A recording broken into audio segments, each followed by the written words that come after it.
Good day, everyone, and welcome.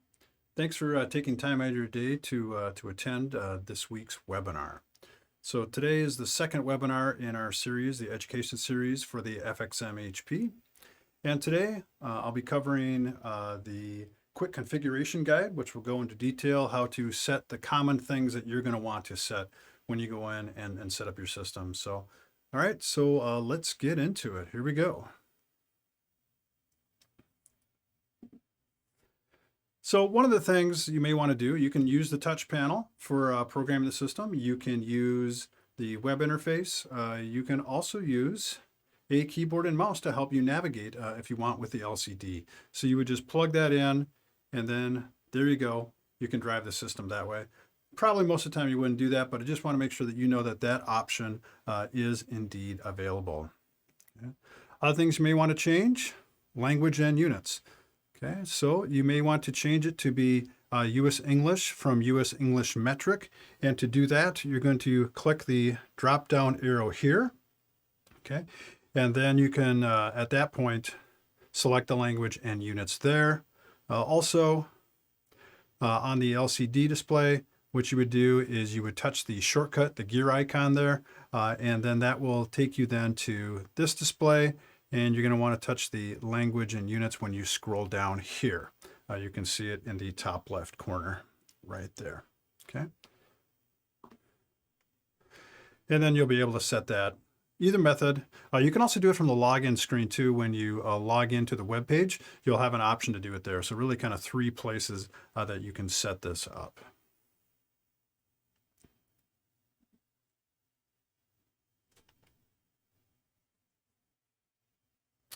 So we also have a rotatable display on the system on the FXM 1100 and 2000. And most of our systems install with the system being vertical. And so instead of having to turn your head sideways to read the display, you can rotate the display.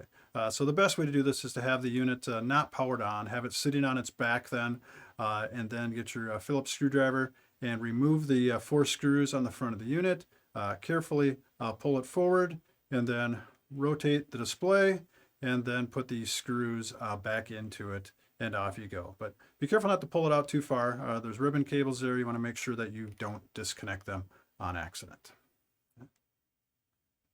Another thing you may want to do is the dashboard value. So I showed you in a previous webinar, you've got the ability to configure the dashboard values here, right? And there's 4 pages on the LCD, 3 pages on the web page, total of 24 of those dashboard values that you get to pick as to what goes in there. So maybe you want something different, all right? So let's say, for example, right here, the model, well, we've got that all over the place, right? We've got it down here in the lower corner. That's also on a sticker. So it's in many places. So let's just get rid of that, just like so. And almost that easy. We can bring in some other value, right? These are all fields, and you get to pick which field shows up. So in this case, I've chosen to show the relay status 1 through 6, and it's going to show you which relays are currently energized. So let's take a look as to how do you actually do this configuration. Okay, so the dashboard is laid out like this, and this is helpful to know as you go into it to make the changes, right? Which value am I going to change? You see it on the screen, but what does that mean when you actually get into making the changes? So if you're looking at the web page, you can see value 1's in the upper left, and then it goes down and then to the next column. So 1, 2, 3, 4, 5, 6, 7, 8. So left column first, then down, then you work your way over on the column. So same thing on the LCD then, 1, 2, 3 on the left, 4, 5, 6, right? And then if you went to the next page, the series just continues. So it would be 7, 8, 9, right? 10, 11, 12.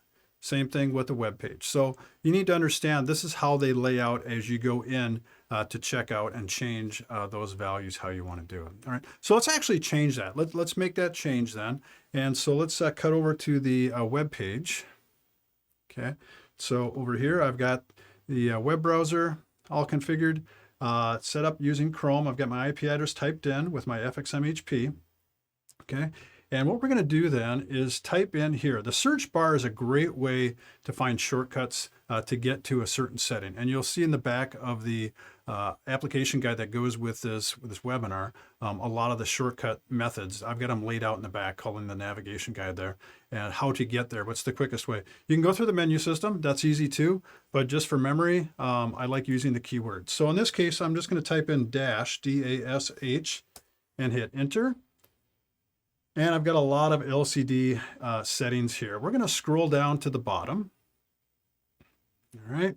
And here we go. We can see FXM-HP dashboard values. That's what we're looking for. And so here are those values, 1 through 24 on 3 pages there. So that's why it helps to understand then what is indeed the layout of these values, right? How are they laid out? So figure out which one it is you want to change, then go over to your web page and make that change. So we're going to change the model. Okay, so let's click the pencil. Anytime you're going to make a change on something, you're basically looking for a pencil to do the final edit on that value. So we're going to click that. Okay, and now we've got all kinds of things that we could put in there. But for this one, we're going to scroll down and look for FXM-HP right here. And you want the one that says 120 volt or whatever the voltage is of your system, 48 volt.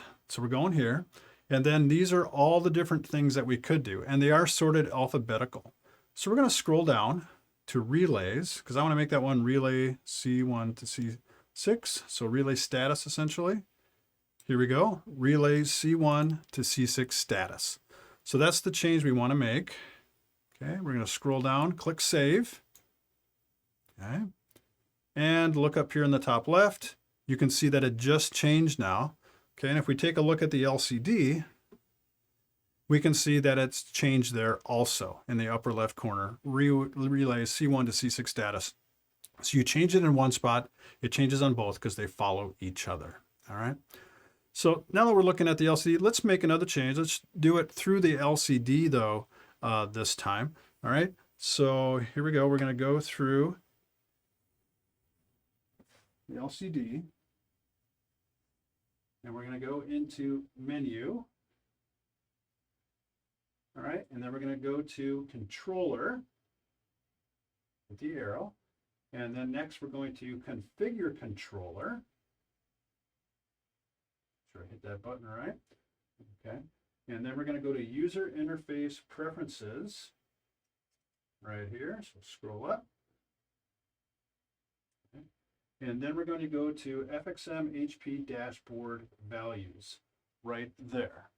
Okay, hit that one. Okay, now it's showing us all those different values again and what they're currently assigned for. So let's change dashboard value to. It currently says FXM configuration, but I'm thinking since we're seeing AC input voltage, output voltage, and VA, why not AC output amps? Okay, so let's do that. So let's change that one. Okay, and then now we have to scroll and find that FXM-HP. So these are all controller here in the beginning. So we want to get past that. Past that. These are all controller stuff. There we go. Now we're getting warm. See, lots of things that you can change. Oh, looks like I passed it.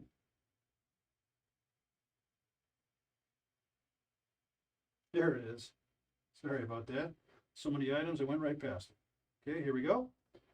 Okay, so now let's look at all different things. So it's showing you it's the UPS, and we want AC output current. That happens to be the first one. So let's select that, hit the check mark value. All right, and you can see now we've changed it to AC output current. And I'm going to hit the home button screen, and then you'll be able to see it there as well. And you can see what the output is. I've just got a small LED load on there. So we've changed both those. Did it both on the web page, also did it on the LCD. So that's how you change your dashboard values. Totally up to you. Set them up how you want to set them up. Set them up on one system and then clone them to the rest. So very easy to do. All right. Get back to here. What about battery configuration? So you've got your system and you're out there in the field and you want to get it set up to your particular battery. Now by default, the HP is set up for a 100 amp hour battery. But why not, even if you're using our 100 amp hour XTV series, why not program it actually for that battery? So let's take a look at that. You can do it again through the web page or through the LCD. And we're going to be looking for the wizard here. So in a lot of cases, you'll find wizards to do things to help you out with that. So you've got configure battery string right here. And there it is again through the LCD. So let's take a look at that and do it again now. Let's do it through the web page first. Okay. So we're going to search then right here again. This time we're going to search for configure and then BATT. Hit enter, and here we go. Now we're at that screen where we can see configure battery string. So I'm going to click that. Okay, now we have two options. So there's the wizard. We can choose to set our parameters manually, meaning that we would take a spec sheet then and then go, okay, here's these values. Let's type them in manually. But why not just do it automatically? So let's do use parameters based on battery model because they're already loaded in here. Click next. Okay. Now we've got to pick the battery manufacturer and we have to pick the model of the battery. Okay, so we're going to go here and go Alpha Cell, and then the model list will change and we're going to scroll down to the bottom. All right, let's set it for 195 XTV, which is the 100 amp hour battery. Okay, we're going to click next. Okay, and then it comes in with all the parameters, just showing you, hey, these are the settings that we've got preloaded. Are you good with that? Well, of course you are, because we've preset it at the factory. So you don't have to worry about this information, but if you're curious to see what the settings are, feel free to scroll through and see. And you can see we even have the temperature compensation already programmed in for that battery. All right, so click next. Then it says, hey, do you want to name the string something other than battery string 1? Well, typically we would just say next. All right, we can also map the string. Well, they've been pre-mapped, so you don't need to do anything there. Just click next and success. Just like that, battery string's been properly configured for that battery. All right, then we click done and we're good to go. It's now set for that battery. But let's say you're out in the field and you don't want to connect the laptop up to it and you want to do it through the LCD. So how do you do that? Well, let's take a look at that. Okay, so we're going to bring up the display again. All right, so now we're going to touch the dashboard area here. All right, so we have another list of shortcuts. So there's utility type shortcuts when you touch the gear icon, and this brings you to a whole list of other ones. We're looking for batteries. See it right here? Touch that. And then right at the top in the blue, configure battery string. That's where we would go then to go through and do the same setup that we just did. And except now we're doing it through the LCD. So the exact same process of selecting these things and making it happen. So, all right, so we've already done that. So we'll jump on to the next.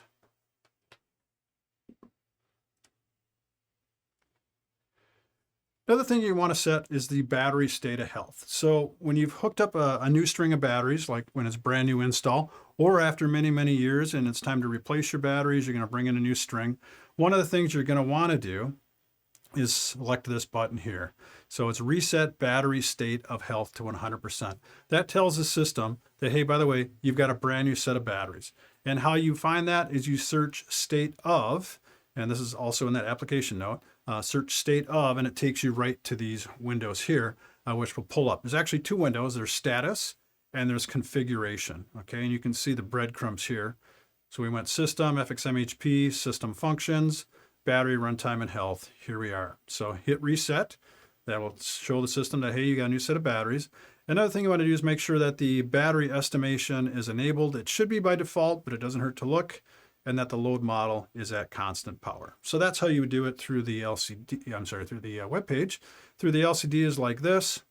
It looks very similar, except now you're going to have to go through the menu system on this one. So you go menu, system, FXM-HP, just like we did on the web page, because the breadcrumbs are the same for both the web page and the LCD, right? System functions, battery, runtime, and health, just like we had on the previous page. So here we are on the status part of the window, reset battery state of health to 100%. And then on the configuration page, there we've got the battery estimation, enable, disable, and the load model. So that's how you set those. So that's another thing you want to do. All right. What about battery test? or auto battery test, or self-test. So the HP has this feature as well. It actually has another set of parameters as to how you want to make that test run. Okay, so on the left side here, the left window, we have status. Okay, and then in the center, we have configuration. And then on the right is the automatic testing. All right, so that's the scheduler per se. And then configuration, that is the test. What determines the end of the test actually? When are we going to stop testing? Okay, so if we want to, we can start the test manually just by touching this button here, start manual battery test, and then it will start and it will run until one of these end scenarios happens or until you exit the test. Okay, the scheduler over here tells it when to run. So, but first let's look at those different ways to stop the test. So you've got options. You could say, hey, when the battery voltage gets down to a certain voltage, then let's get out of the test. Not typically used. I think the most common one people are going to want to use is battery test timeout. You want it to run for X amount of minutes, and then when that time has elapsed, it's going to stop the test. That's probably going to be the most common one. With our previous model, you would set the test termination state of charge at the end. So it would be typically, it would take 20% off the top and then it would end the test, right? So this is at 75%. That's currently disabled. So if you wanted to use state of charge, you could do that, but you got to enable it as well. I'm thinking most people are going to use this one, battery test timeout. The default is 6 minutes. I'm thinking probably maybe around 30 minutes would be a good test, 20, something like that. You want to have it run long enough that you're taking the top charge off the batteries and kind of see how they perform. So 15 minutes, 30 minutes, something like that is probably good enough. All right. So, but how often do we want this test to run? We don't need it to run every day. We don't need it to run every week. We really don't need it to run every month. I would say every 90 days is probably enough. And if you've got our RBMS there monitoring the batteries individually, maybe even just twice a year is good enough. So every 12 weeks or so, have this thing run. Well, the way this scheduler works is that you say how you want it to run and when you want it to run. So you get to pick the hour, so right now I've got it set for midnight, okay? And then how long do you want it to be between tests? That's the interval between tests. So you could say 90 days, then that would get you, about 3 months runtime, okay? But you don't get to pick a day or anything like that. So this is really just subsequent 90 days. It's going to do 90 days, do the test, 90 days, do the test, so on and so forth. So if that's good enough for you, great. Nothing wrong with that way to do it. Some people have asked for a way to do it more calendar-based, and there is kind of a way to do that. So I'm gonna show you that now as an alternative to using the scheduler. So you would set up the configuration here the way that you want it to be, right? How do you want that test to end? 20 minutes, 30 minutes, whatever you set it up, okay? And then let's set the scheduler a different way. So in this time, then you're going to set these to zeros like I've got here. And so it's disabled. And then you're going to go, and we're going to go back to the web page over here. All right. And we're going to search for a couple ways to do this. You can either search for schedule. All right. But we're not going to do that. I'm going to show you how to get through to the menu system. You can just go controller, advanced functions. Remember the controller, that's the brains of the unit. So it's got all these type of cool things that it can do. And then schedulers down here. We also have a couple of other items that we like to do, like custom data and user alarms. Those would be popular too. But scheduler is what we're after. So I click scheduler. All right. And then we've got a couple other windows. We're looking for scheduled actions, the one right on top. Okay. And it says create scheduled actions. So I'm going to hit that. Okay. And it says, okay, what kind of schedule type do you want? Do you want a one-time, or do you want it to be some type of recurrence, hourly, daily, weekly? We're going to do monthly reoccurrence. Okay. And we've got two options. We can do this based on the day of the week, like Sunday, Monday, Tuesday, Wednesday, whatever, or the actual number of the month, the first, the second, the third, the fourth, whatever. So you pick which way you want to do it. I'm going to say, let's do it based on day of week. So here we go. All right. And I'm going to click next. And then pay attention to the top here. This really is going to clue you in as to how you have this set before you're even done. So it says schedule details occurs every 1 month on the second Friday at 1:56 p.m. effective July 9th. So let's change that. So we're going to change the start date and time, right? So we're going to move this. Let's move this to, I want to do it the first Sunday of each month. Don't know why, but I'm just going to pick that one. Not much traffic then. System always fail safes anyway, so if there were to encounter an issue, it would jump out and keep the intersection safe. But so Sunday the 1st, so I'm just going to say first Sunday, which just happens to be first in this case. All right, and then let's change the time. Okay, so let's go midnight. All right, so I've got it set for first Sunday of the month at 12 a.m., and we can see that up here. All right. How often do I want it to reoccur? The interval, I should say. So I'm going to change, this is how much time between each test is what this is. So I'm going to go 3, and here you go. Now you can see it occurs every 3 months on the first Sunday of each month at midnight, starting in August. Okay, so that's how I've got this set up. Click Next. Don't want it to ever end. Click Next. And then we have to tell it what we want it to do. So now we've set up the schedule, but what is it actually controlling? What is the action that we're going to do? So we're going to click this drop-down list. We're going to go to the battery section here. And right at the bottom, request battery test mode. Select that. Hit Next. Then it's going to take you through the list. Let's review everything. Make sure you got this set the way you want. Okay. Yep, we do. Click Next. Success. Schedule is created and it's going to run. And you say I actually have another one there too from a previous demo. So it's waiting to run, okay? And it's going to go on the first, just happens to be the first, but really it's the first Sunday of the month, all right? And then off we go. So I've got that schedule set. So 2 ways to set that schedule for that battery test. Either a certain amount of days based on this setup, or more calendar-based using the scheduled action.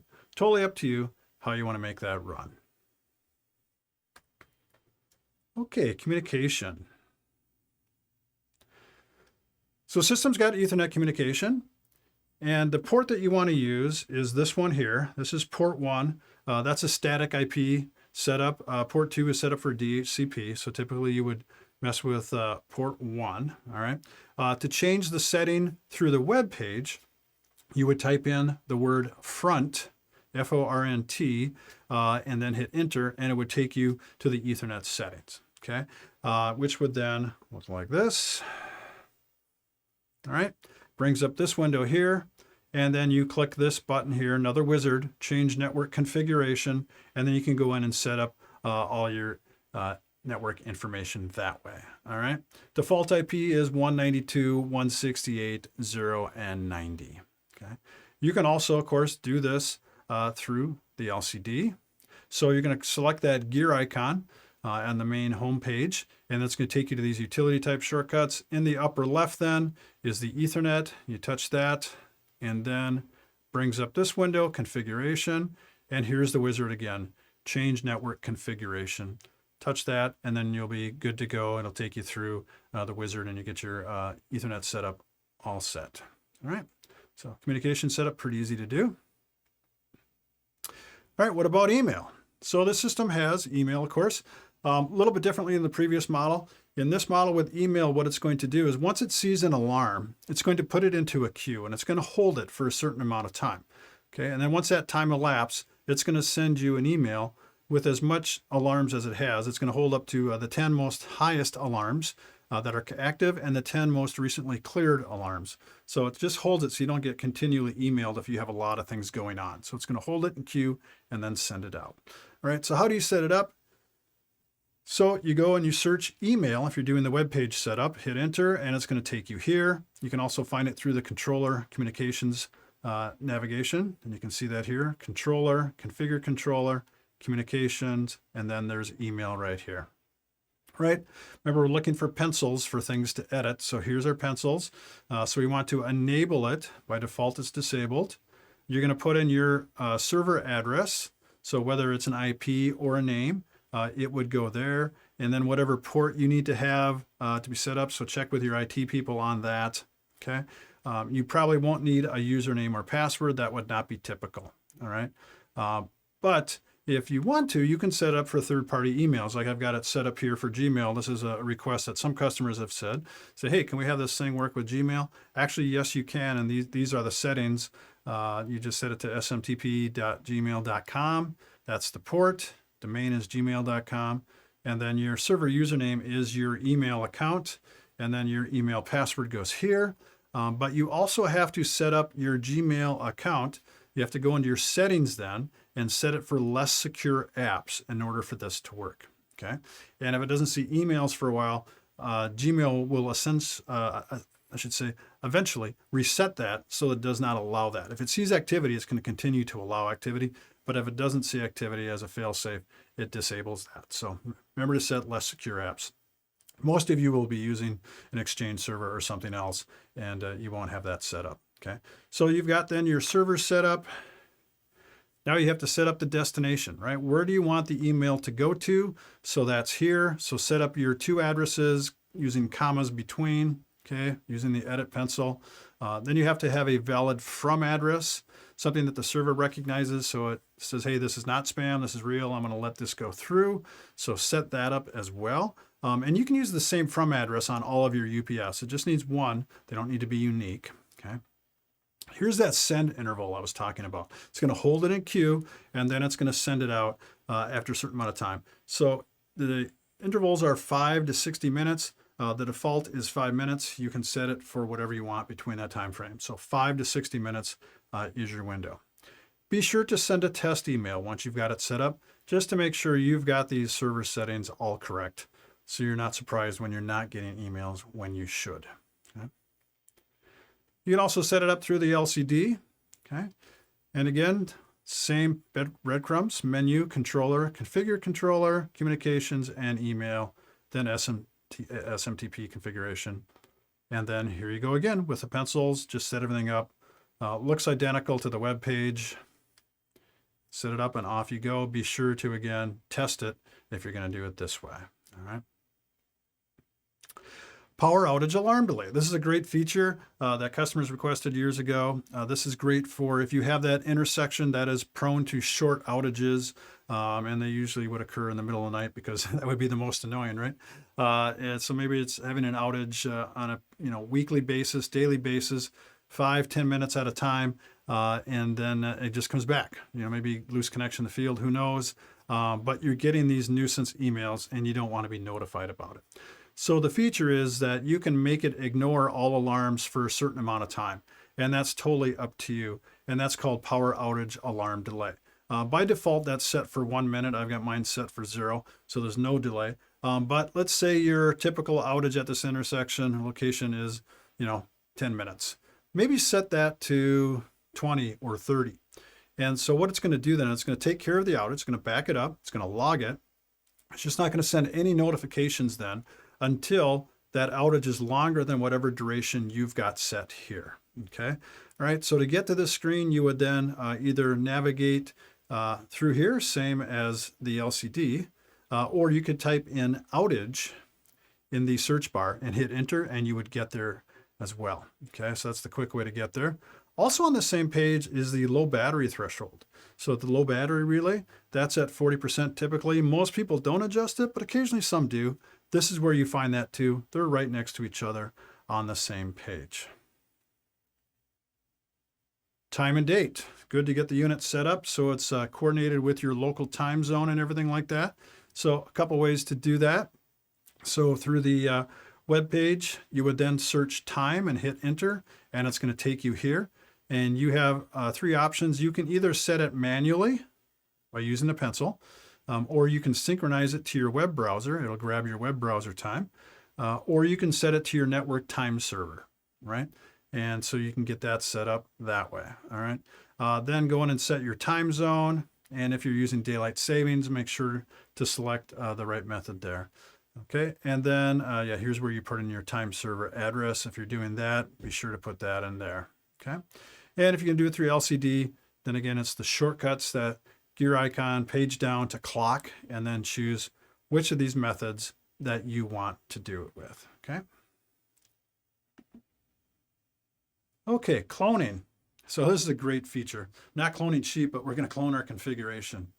And we can do this a few ways. We can do it either via the Ethernet, either locally or remote. So you can be sitting at the comfort of your desk in your nice air-conditioned office or heat if it's the wintertime and be comfortable, or you go out to the field and do it that way. You can also do it with a USB flash drive locally. So I can take a flash drive and go from unit to unit and clone a system that way. So you're going to want to get your system all configured the way that you want it to be, all the parameters, and then you're going to want to export that in some method, either across your network or using that flash drive. Okay, and it's only cloning the things that aren't unique. So, for example, it's not going to clone your IP address and those kind of things because that would be unique to each unit, right? So it's cloning things like what is your dashboard setup, what is your battery setup, those kind of things. All right, so let's take a look at how to do that. Okay, so cloning configuration. This is what it looks like on the web page. So you're going to search clone. Okay, and you're going to find this. It's in the controller advanced functions configuration file. So it's actually called a configuration file, but the process is cloning. And so once we're there, we do export controller clone. Okay, you click that, and then what it's going to do is it's going to copy it, and it's going to save it to your downloads directory. Okay, and it's going to come up with a name, and it's going to say .xml. That's the type of file that it is. So it kind of helps to remember those extensions so you can identify the various files that we're using here. So .xml, and then you can change the name if you want to keep the extension the same, of course, but you could rename it if you wanted to for your convenience. All right. So then if you want to then clone a system that's on your network, you would then navigate to that system, select import, browse to that file location, select it, and off you go. And your system's cloned. So it's a very quick way to do that. Okay. All right, so what about the LCD? Well, let's take a look at how you would do that. All right, so let's pop over to here. Okay, so I have a USB flash drive plugged into my system right now. And let's go in. I've already exported a clone to it. All right, so but let's take a look and find out what's there. So I'm going to click the gear icon, the utility icon. This is the one you want. You want Browse USB. So it's going to take a look. And it's going to read the files that I have there, okay? And so what we're looking for is an XML file, and you can see I've got 3 of them there. So let's take this one here. All right, and I'm going to hit the arrow, and it says, okay, do you want to import it? Why, yes, I do. And import successful. All right, we'll go back to the home screen. And there we go. So I've just cloned the system. It was that easy. So that's all you have to do. So it's nice with the USB flash drive. You can just plug it right in, and then off you go. Okay. All right. Next.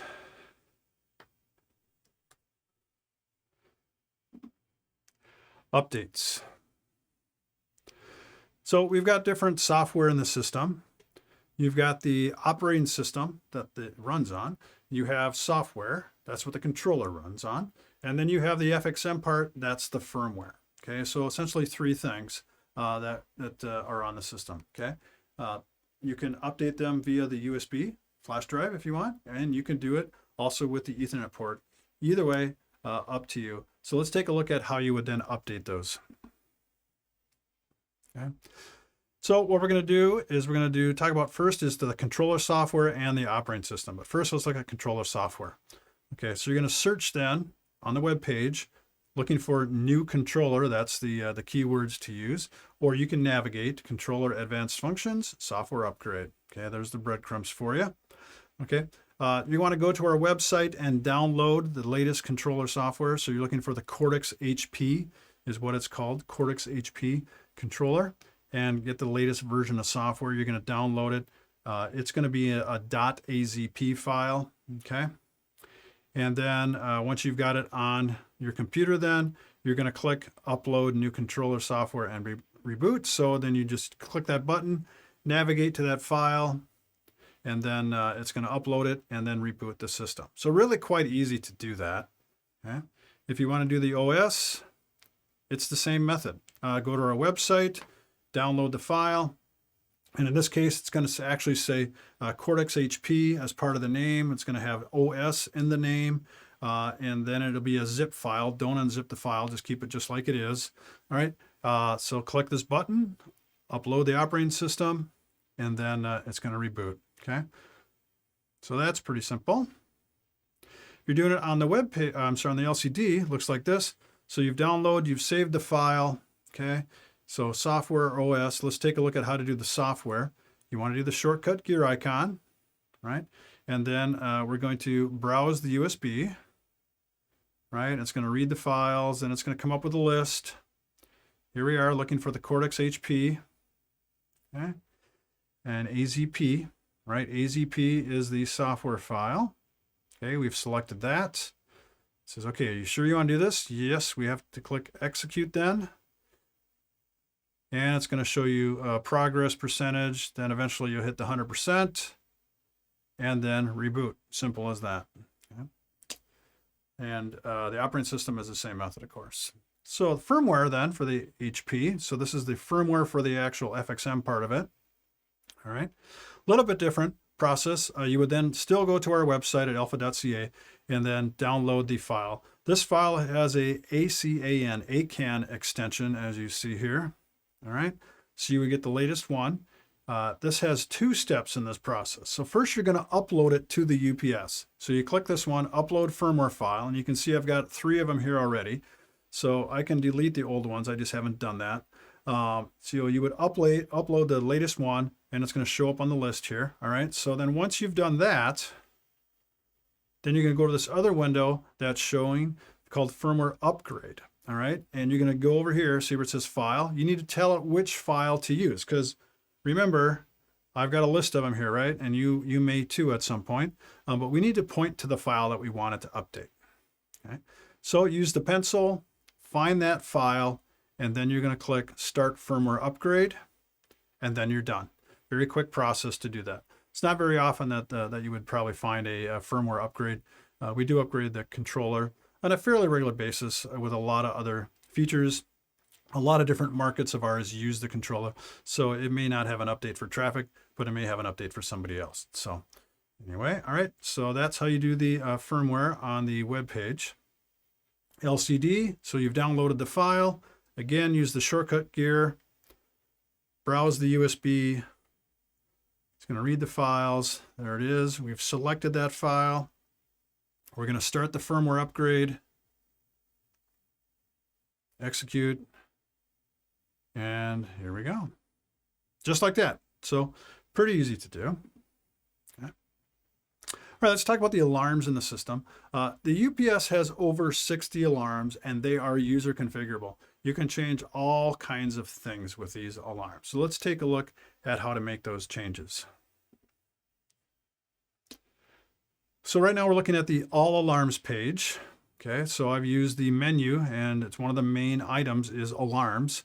Okay, and I'm looking at all alarm settings. So it's going to have many pages of alarms. Pretty much the first 3 are all about the controller. Then we get into the FXM, and then we get into the battery after that. So, but the bulk of it then is about the UPS in the middle.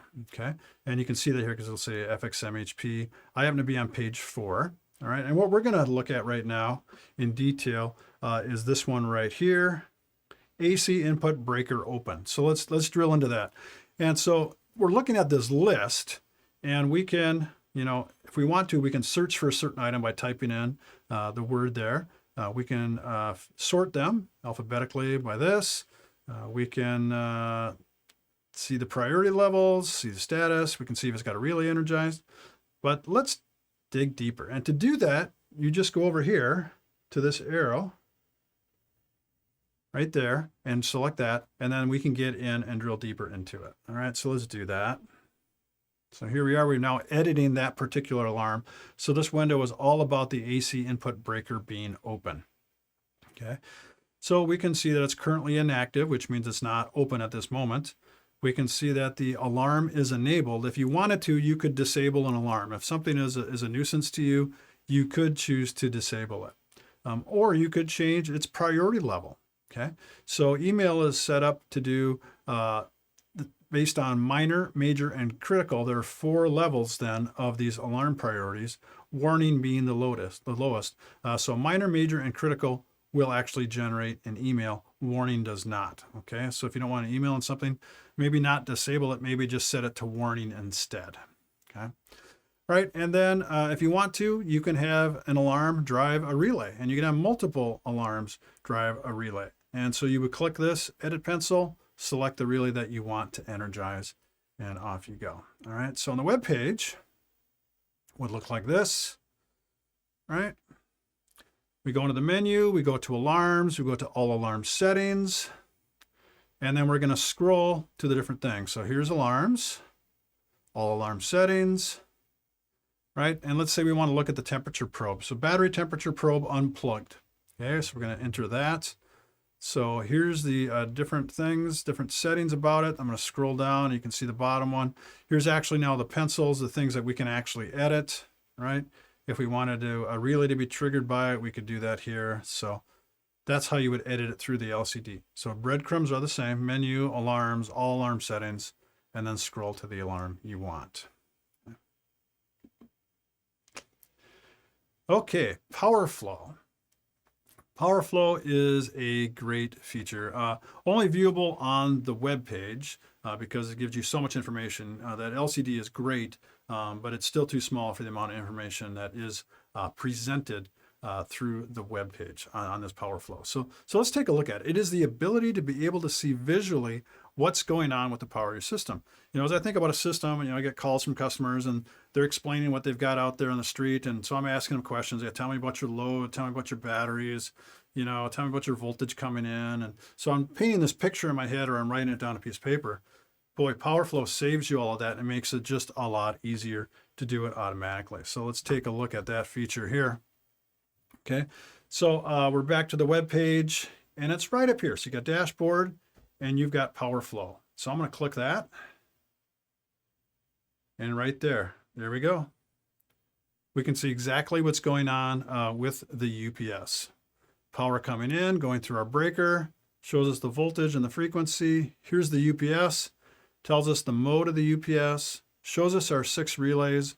And if I hover over them, it'll actually tell me what they're programmed for. Okay, then it's got the voltage output and the VA. Shows you that we've got current going to the battery, estimated runtime remain down at the bottom. I've got just a little tiny load, just 12 VA. So anyway, so let's make this thing do something. So I'm going to actually cut the power off. And you can see right now what's happening is that we've got, there we go, power going into the system. And I have a, fortunately in this case, my batteries are so old, they've actually failed. So I've been waiting for this day, but today is the day, I guess. So let's show you buck and boost instead. So here we go. I'm going to crank the voltage up on my Variac. All right, and you can see I've got 143 volts coming in. Too high, right? You would never want that out in the real world. You can see I'm in buck mode, and I've got 125 volts then coming out of the output at that point. Okay, there we go, and we can see that we're actually charging the batteries. See what's happening then. So anyway, so that's how PowerFlow works. You get to see exactly what's going on with your system visually as it's happening. All right, and always make sure you've got a good set of batteries. I guess my little 5 amp hour demo batteries have finally reached the end of their life, so time to replace those. Should probably monitor them with my RBMS more closely. But anyway, my system sits idle most of the time. So, okay, so let's continue on.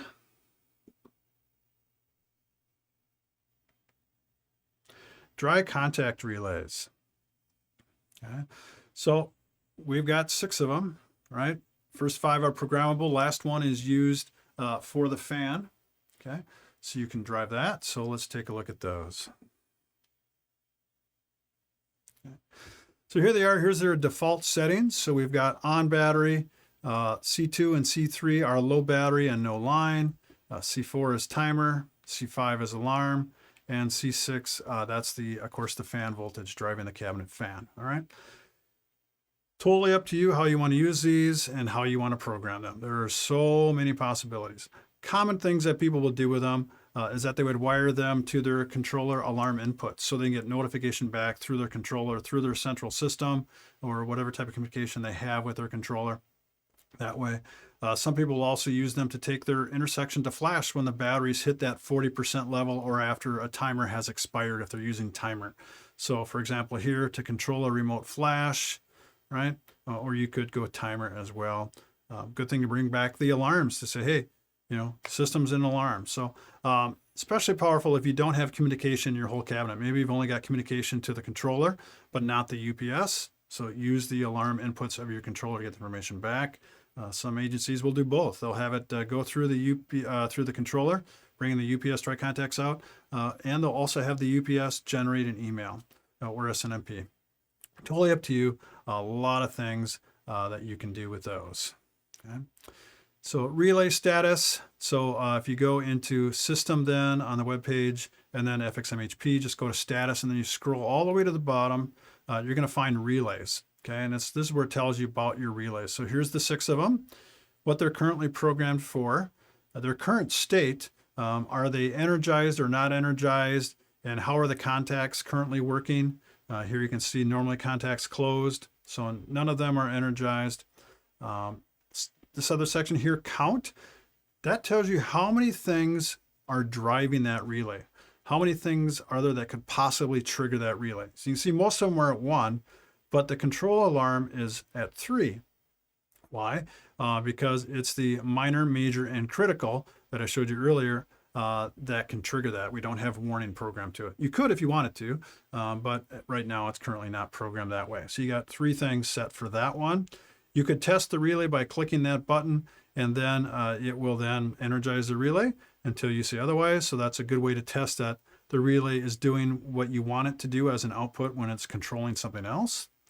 Okay, and to get more detail on a relay, you then would click these arrows here. Okay, so there's a lot more on the dry contact relays. In fact, I've got a whole webinar dedicated to it. So the 5th webinar in this series will be all about the dry contact relays. So be sure to check that out, and we'll be going over this in detail, how to program it for different things. I'll go over all of it for you there, and also the application note that's written around that. Okay. Okay, we also created this navigation guide. So in the back of the application note, you're going to find this. Okay, this is the shortcut on how to find and do all the things that I did today. So for example, the dashboard value fields, you want to do it through the web page. Remember I said search dash. Here it is right there. It tells you to do it. Want to do it through the touch screen? Tells you how to do it there, how to navigate. So I go through and cover all the things that I did today in that navigation guide, and I'm continually adding to it as well. So you'll find that in the back of the application note. All right.